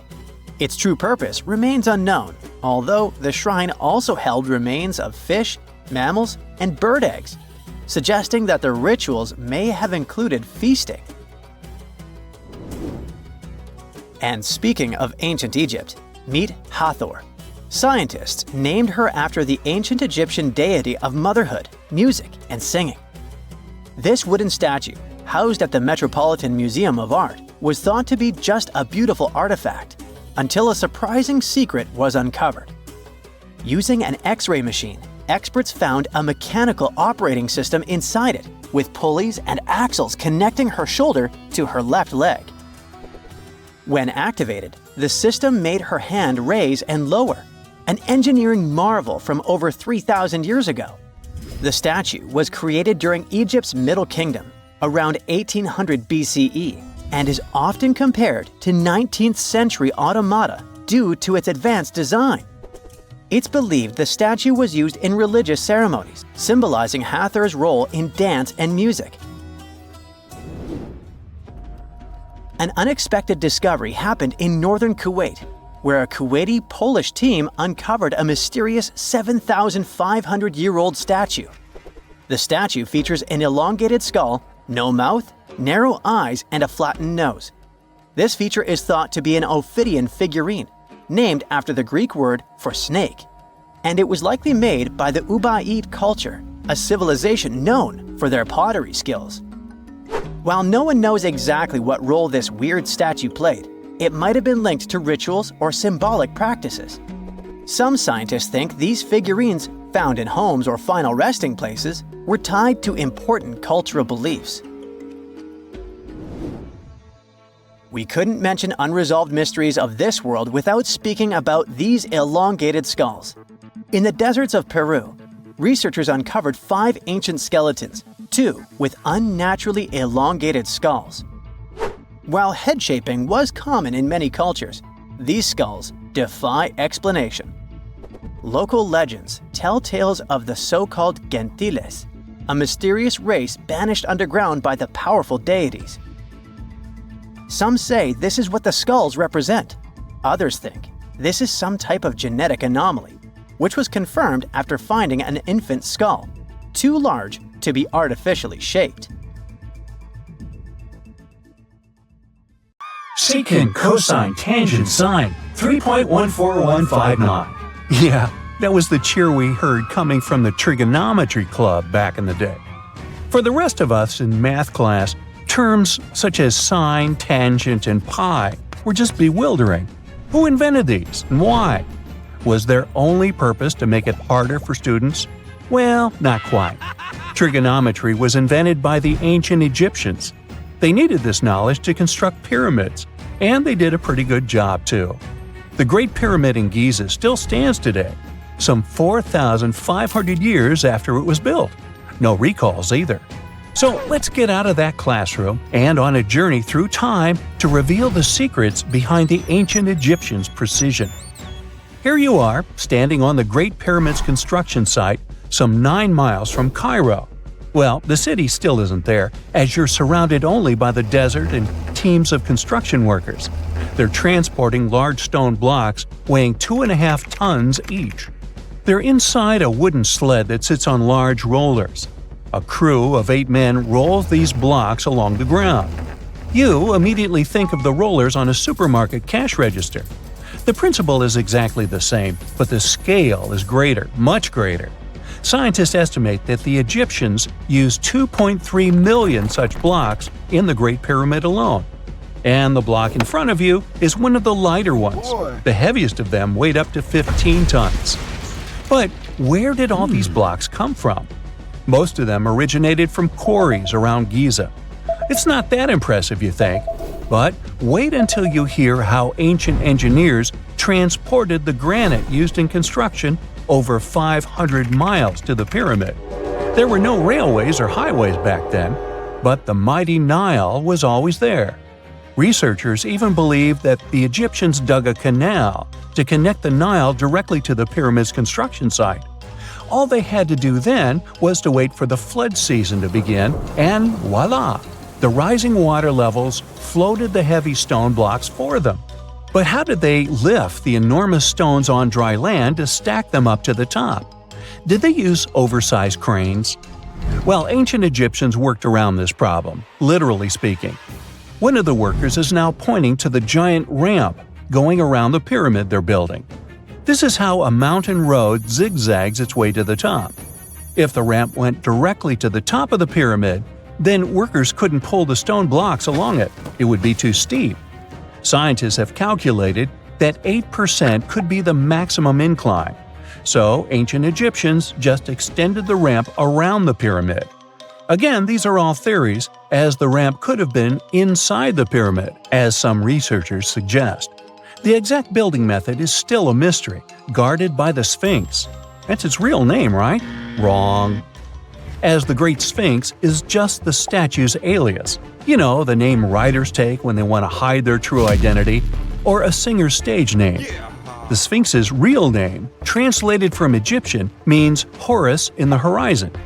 That was the name for the Egyptian deity of the sky. The trail of mystery doesn't end there. As a man walks past you with a bucket of paint, he's going to add a touch of color to the Great Sphinx. Researchers found specks of this red color next to its ear. That was some strong paint, as it survived for thousands of years. You are now standing straight in front of the Sphinx. You look up. It's very tall, right? 66 feet to be precise. Now resist the urge to take a selfie. You can do it. Now you notice something else. It looks like the Sphinx is in the center of a giant triangle in the back. That's one side of the Great Pyramid. And no, your eyes are not playing tricks on you. The Sphinx really does sit in the center of the pyramid's lateral face. Here's where math comes in handy. A pyramid has 4 sides, called lateral faces. There's also a 5th face, the base, but that's not visible. It's, wait for it, face down. The Sphinx has one last mystery to reveal: its age. Scientists agree that Pharaoh Khafre built the Sphinx. He ruled after his father, who had built a great pyramid nearby. So both structures were finished around the same time. Let's talk about numbers again. You've heard of Cleopatra, the Egyptian princess described as a woman of great beauty. Hello? She saw the pyramids, but she lived closer to the time of the first iPhone than the time of the people who built the pyramids. Fascinating, right? You can see thousands of people around you. They're working hard to build the pharaoh's tomb. But how many of them are there exactly? One Greek philosopher estimated there were as many as 100,000 workers. Seems like an okay number for such an enormous structure, but it can't be true. Science simply can't back up this number. Egyptologists put the total number of workers at 30,000. And yes, Indiana Jones was one of them, at least on the big screen, but he showed up late. Egyptologists know a lot about the pyramids, but not everything. Not because they don't want to, but because they haven't yet dug up enough evidence. They can only guess how the building process went. First, engineers would arrive to choose the right spot and do the necessary measurements. That's why they needed all that complicated math. Then, it's time for sourcing the material, the large stone blocks I mentioned earlier. When boats deliver them to the site of the future pyramid, workers can finally do their thing. They operated in smaller groups, but there were at least 2,000 of them chiseling and carving away at any given time. Sounds like a typical construction site today? Well, that's because it is, just thousands of years ago. It's amazing what ancient Egyptians were able to achieve with just copper and stone tools. The pyramid is now complete in front of you. But is it the same pyramid we see today? Why is this structure shining bright in the desert sun? Isn't it supposed to be a dusty yellow color? Well, no.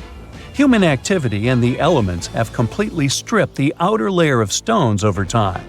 Expert craftspeople polished these blocks using nothing but stone and sand. The end result was a smooth and shiny rock. On the day it was completed, the Great Pyramid of Giza was a perfect triangle of light. Its polished sides acted like giant mirrors, reflecting the powerful Egyptian sun.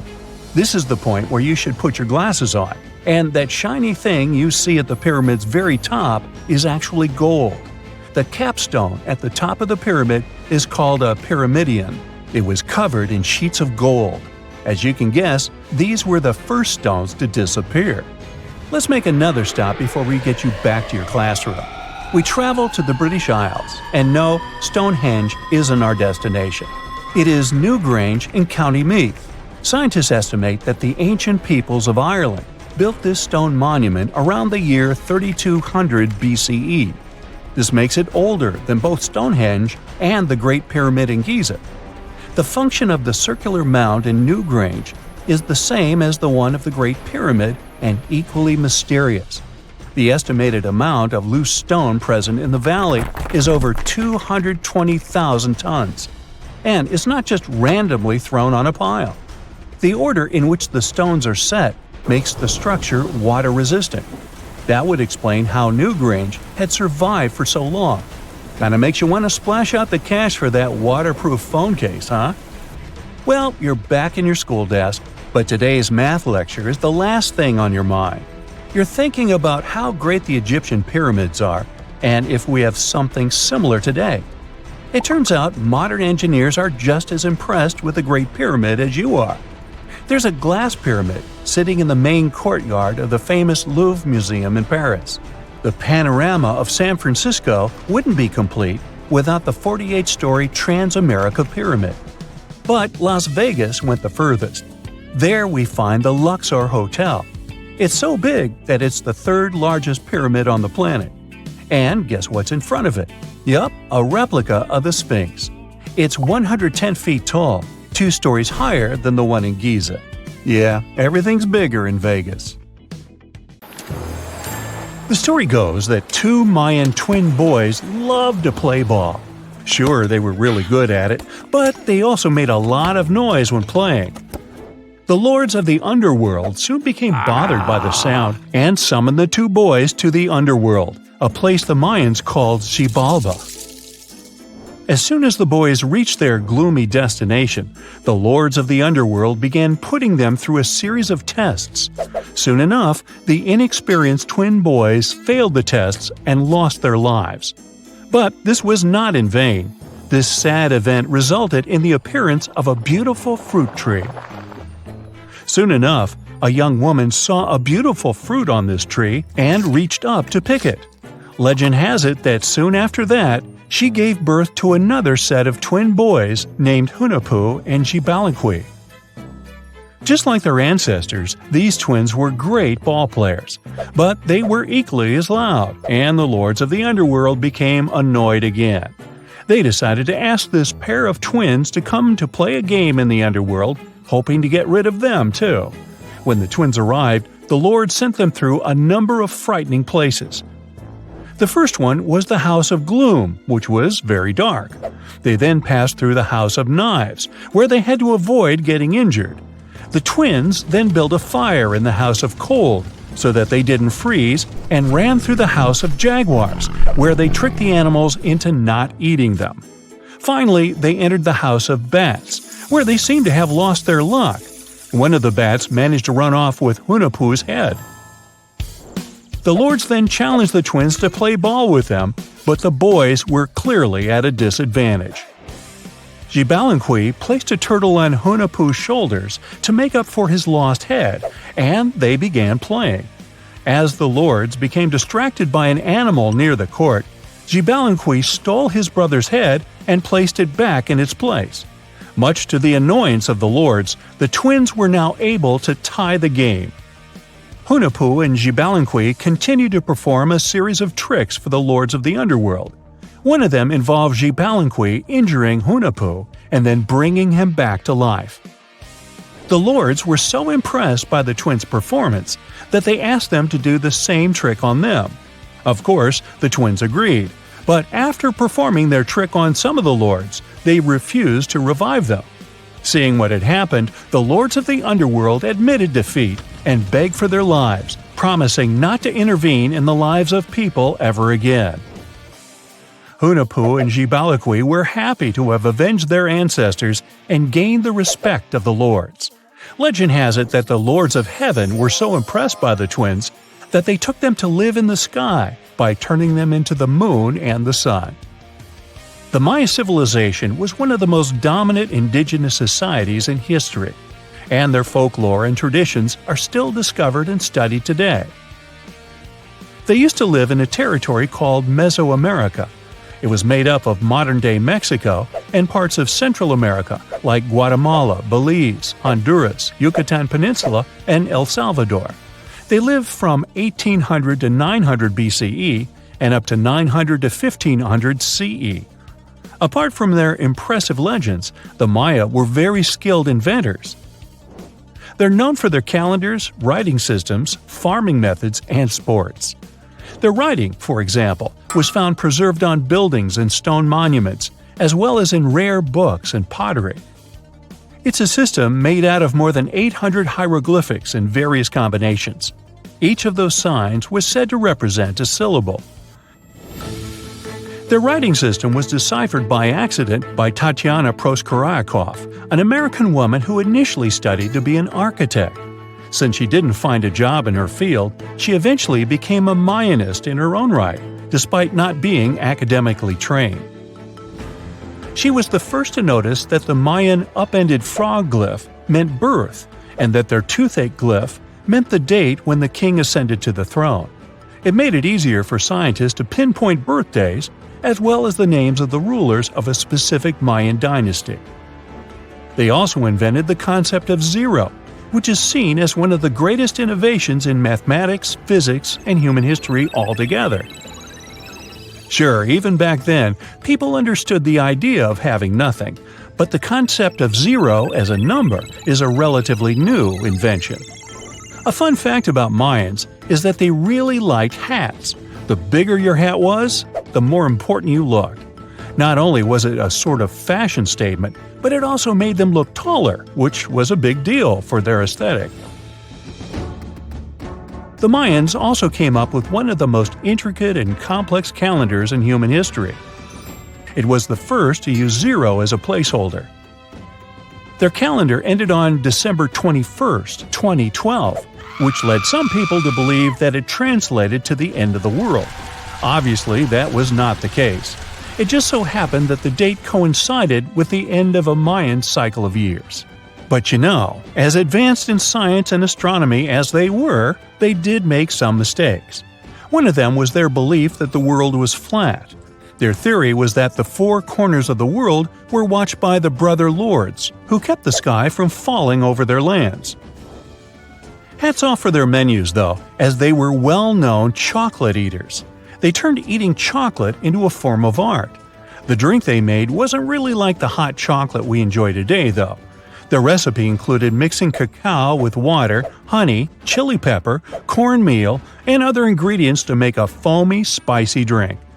The ritual of drinking cacao was a crucial part of their celebrations. We're not done discovering all the amazing parts of their architecture and civilization. It was only a few years ago that a Maya pyramid was found at Tonina, in the Mexican state of Chiapas. It was estimated to be more than 1,000 years old.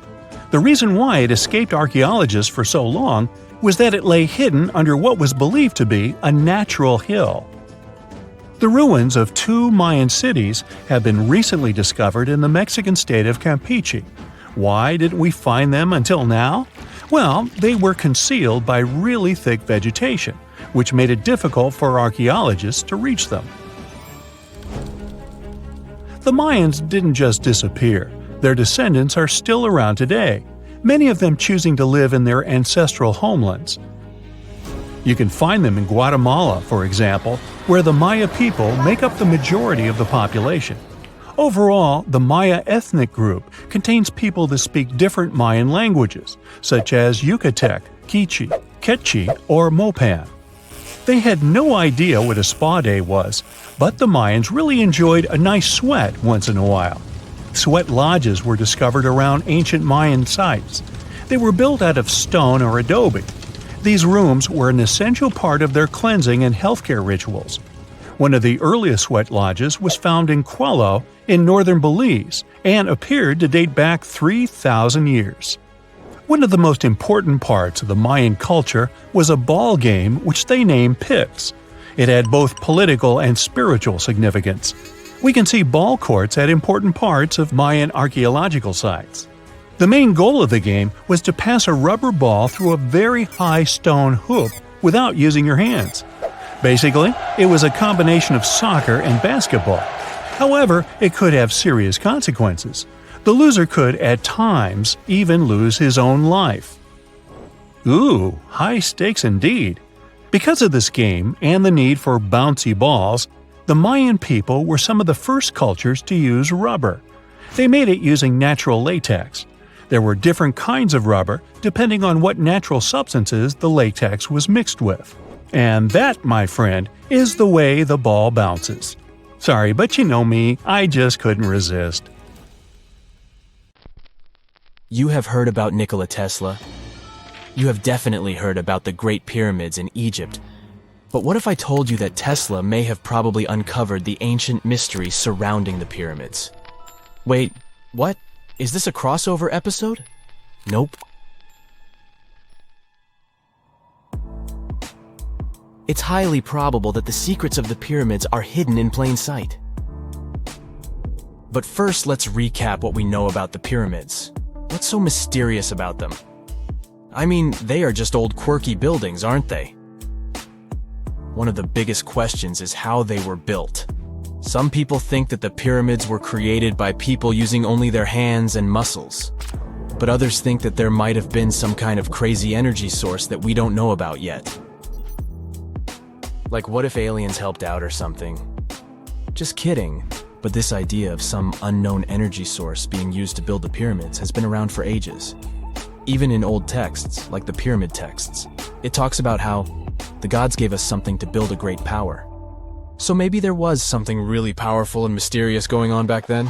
Who knows? Back in the early 1900s, he got obsessed with the Great Pyramids of Egypt. He read numerous books about these ancient structures and was blown away by how much energy they seemed to have. At that time, not many people knew much about electricity, and Tesla started to wonder if there was some kind of advanced tech hidden in the pyramids. He had an idea that the power of the pyramids had to do with electromagnetism, and he put a lot of time and effort into trying to figure out the mystery. Tesla had some pretty unusual theories about the Great Pyramids.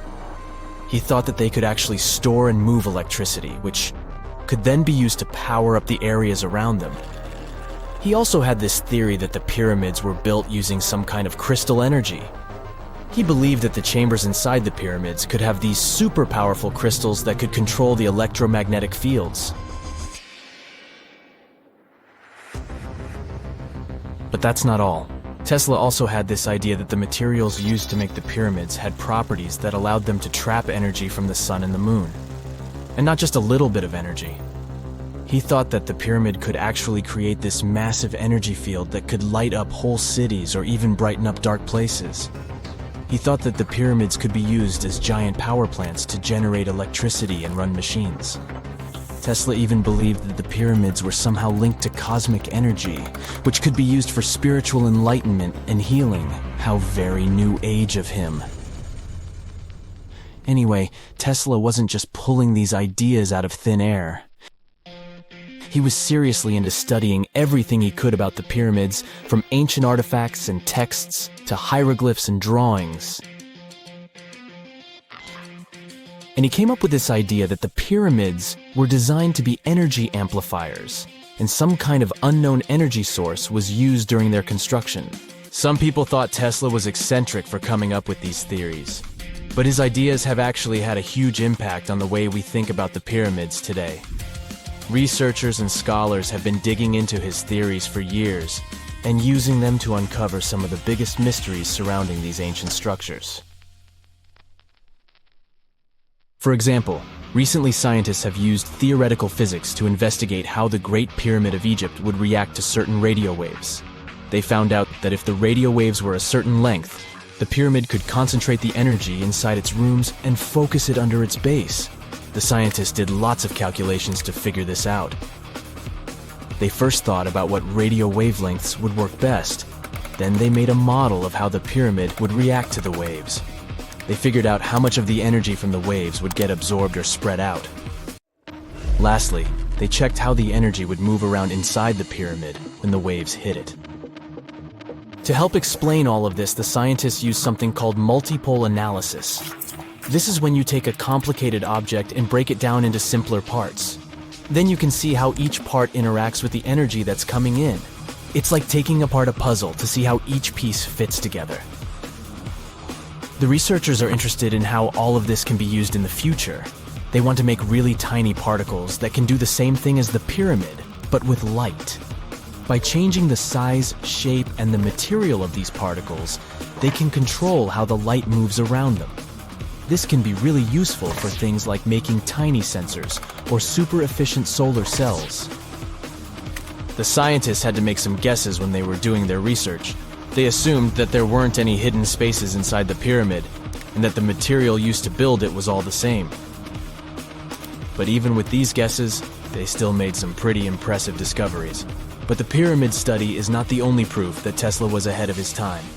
There are more Tesla's projects that seemed unrealistic at the time, but that scientists and enthusiasts reevaluate and try to implement today. Let's talk about Tesla's most ambitious project, the Wardenclyffe Transmission Tower. Back in 1900, Tesla was already a big shot when it came to electrical engineering in America.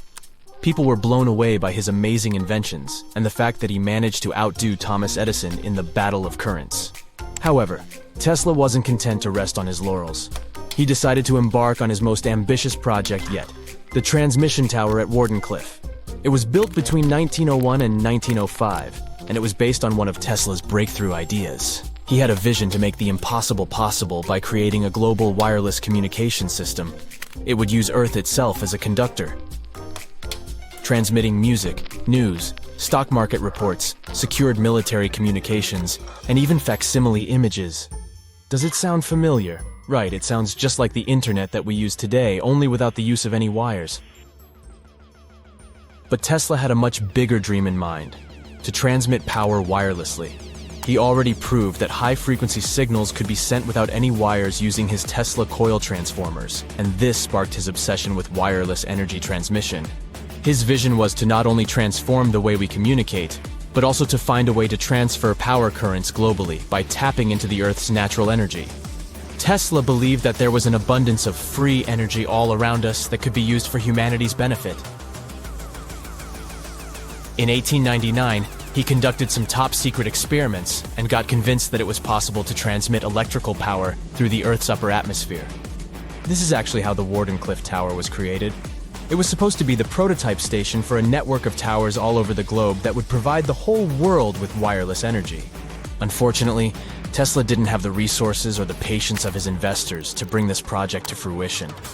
It ran into all sorts of financial problems and roadblocks, and in 1917, the unfinished tower was finally torn down for scrap metal to pay off Tesla's mounting debts. Now it remains a sad reminder that even the greatest minds can sometimes fall short of their dreams. The original red brick laboratory, however, is still there, and it is the only Tesla lab that has survived. Fun fact, in 2017, a film crew made a crazy discovery. They used ground-penetrating radar to explore the area around Wardenclyffe, and they found a whole series of tunnels stretching for hundreds of feet underneath the site. Nobody knows exactly what these tunnels were used for, but people have been speculating for years that they were part of Tesla's grand plan. Wardenclyffe, of course, is a major landmark for Tesla enthusiasts from all over the world. Who knows? Maybe someone will finally crack the mystery of the tunnels one day. But even if they don't, the legacy of Tesla and his amazing ideas lives on. There are countless doors all over the world that haven't been opened for decades, and even centuries. The question is why? It seems that nowadays you can open any door you want. The truth is that some doors were sealed for a grave reason. And so far, nobody has found out what treasures and mysteries they hide. Here are 4 doors that keep their secrets all too well. The Taj Mahal. First up, we've got the Taj Mahal in India, one of the most romantic places in the world. Shah Jahan commissioned it in 1631 and dedicated it to his 3rd wife, who he loved like crazy. They were married for 19 years and had a whopping 14 kids together. But unfortunately, she passed away while giving birth to their last baby. Shah Jahan was heartbroken and decided to build an epic tomb to remember her by. The construction took a whopping 20 years to finish. The building has quite an interesting layout. The design is super unusual with these 4 massive 130-foot tall minarets that stand on the corners of a huge platform. They're not just there for looks. Back in the 17th century, architects were having some serious issues with buildings collapsing under their own weight. So, the chief architect of the Taj Mahal made sure to place those minarets as far away from the tomb as possible. And he even tilted them in a way so that if they did fall, they wouldn't wreck the rest of the Taj Mahal. Talk about planning ahead. The Taj Mahal is hiding some crazy secrets. There are sealed rooms all over the place that nobody is allowed to enter. And if you check out photos of the building from the riverside, you can spot 2 basements. But guess what? They're sealed up too. Nobody knows what's inside or why they've been locked up since the time of Shah Jahan. Apparently, there's a good reason why those rooms are off limits. Some researchers think that they were built using marble, which turns into a different substance called calcium carbonate if it's exposed to carbon dioxide. And when that happens, little bits of marble start chipping off like crazy. To make matters worse, there's no air flowing into these rooms. That means that if too much CO2 builds up in the basement, the 4 minarets could collapse. But wait, there's more. Some people think that the body of Shah Jahan's wife can be found in one of these sealed-up rooms in pristine condition. Why not? Who knows what the mysterious rooms might keep? The Great Sphinx of Giza. The Great Sphinx of Giza is shrouded in mystery. It's not just the largest monolith statue in the world, but it's also a hybrid creature with a woman's head and a lion's body that originates from Egyptian and Greek mythology. It's also very ancient. It's estimated to be around 4,500 years old. The construction of this marvel took about 3 years and required 100 workers, who were not slaves and were treated with delicacies like sheep and goat meat. It is also thought that it used to be much more massive than it is now. Archaeologists found huge stone blocks and abandoned toolkits near the site. However, the real secrets of the Sphinx lie underground, near its paws. A group of scientists used a seismograph to detect 2 hidden chambers beneath the Sphinx's paws. Some people think that these rooms might be the legendary Hall of Records. which holds ancient scrolls revealing the secrets of the universe. I mean, that's way cooler than any library I've ever been to. Rumor has it that the Egyptians even had info on Atlantis stashed down there, which is like a super old version of a conspiracy theory.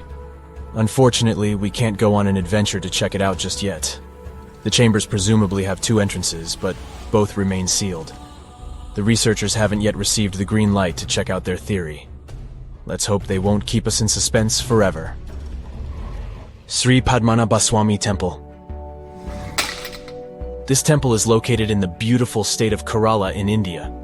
This temple is famous for more than just its breathtaking beauty. Underneath the temple there are 6 vaults, creatively named A, B, C, D, E, and F.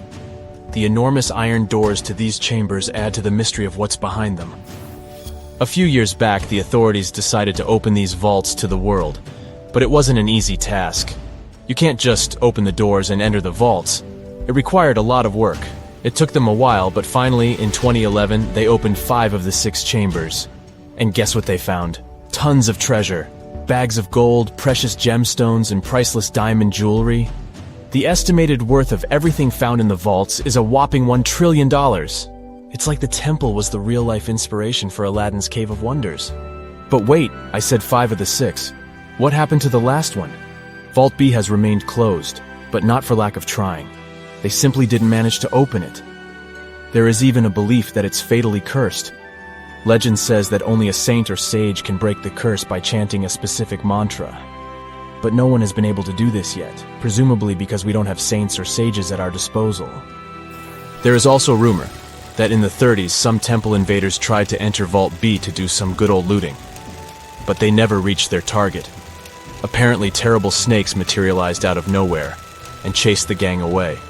But of course, this is just an urban legend, and there is not proof of that. However, it is said that the Auditor General dealing with the temple claimed that Vault B had been opened at least 7 times since 1990, and nothing bad happened to anyone who entered. Who knows? Maybe we should send Indiana Jones to check it out. The First Emperor's Tomb. Deep under a hill, completely undisturbed and surrounded by dangerous traps, lies an ancient 2,000-year-old tomb. It belongs to Qin Shi Huang, the first emperor of China. He was born in the Qin state and became king when he was just a boy. But when he grew up and gained full power, he united the warring states ancient China was divided into by conquering them. After that, he created the Qin dynasty. When he died in 210 BCE, they buried him deep underground in a massive tomb. And when I say massive, I mean massive! Back in 1974, some farmers in Xi'an, China, stumbled upon something strange while digging a well, a huge terracotta soldier. This discovery led to an extensive archaeological dig that has continued for over 40 years, revealing a collection of thousands of clay soldiers. The unique thing about these soldiers is that each one has its own unique features, from hairstyles to facial expressions. It's believed that there could be up to 8,000 of these soldiers, but only 2,000 have been found so far. Interestingly, the central tomb, which is believed to be the resting place of the emperor, is still untouched. In ancient records, there are references to a vast underground city that the emperor built, complete with scenic towers, palaces, and whatnot. Sima Qian, a Han Dynasty historian, wrote that the tomb was adorned with treasures and had space for hundreds of officials, but the lack of technology to properly examine the site is what's holding things up. Qin Shi Huang was surrounded by liquid mercury in his tomb, with 2 of the streams representing the major rivers of China, Yellow River and Yangtze. The ancient Chinese believed that mercury could provide immortality, but it could have also caused the emperor's death since he regularly took mercury pills to prolong his life. The dangerous levels of mercury contamination in the soil near the tomb are the main reason why scientists are reluctant to explore it. It could be very dangerous both for people and for the environment. Now, if I had to choose which door to open, I'd probably go for the one that doesn't lead to a tomb surrounded by poisonous mercury. Call me crazy, but I'd like to avoid any potential health hazards.